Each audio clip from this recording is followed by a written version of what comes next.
We are a field robotics company from Greece that specializes in the development of autonomous unmanned aerial systems. The solution's name is SITE2MACHINES, and it addresses the significant challenges in the elevator shaft measurement process, which is traditionally a manual, time-consuming and error-prone process that can lead to very big safety risks, high operational costs and delivery delays.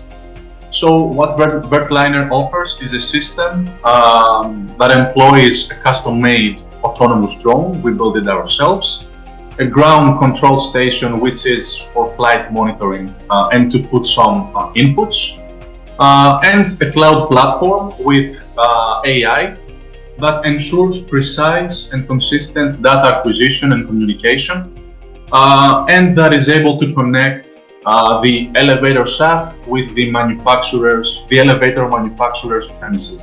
When it comes to the solution's applicability to other sectors, while the solution was designed initially for the elevator industry, its core technologies, which are the drone, the AI and the cloud, are highly adaptable to other sectors as well, which are, for example, the construction sector, oil and gas, maritime and mining sector. Of course, all this wouldn't be possible without the Mind4Machines project. It was very crucial for advancing our solution. Papas Elevator is a 100% Greek company established since 1979. There are 120 people working and more than 5,500 elevators installed. Not only in Greece, but also outside the borders of Greece. It was a happy coincidence that this project takes place at the same time that our company tries to digitalize most of his technical data that has available from the design department.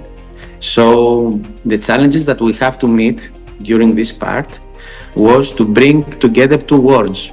The world of empirical technicians that are yet used to paper and pen and pencil, and with a high technology innovation system that we try to implement via this particular project, which is using a drone to measure with high accuracy the shaft of the elevator, the space basically that the elevator is going to be accommodated. It was a very good opportunity to shift the type of culture from empirical and purely technical to technical and high technology.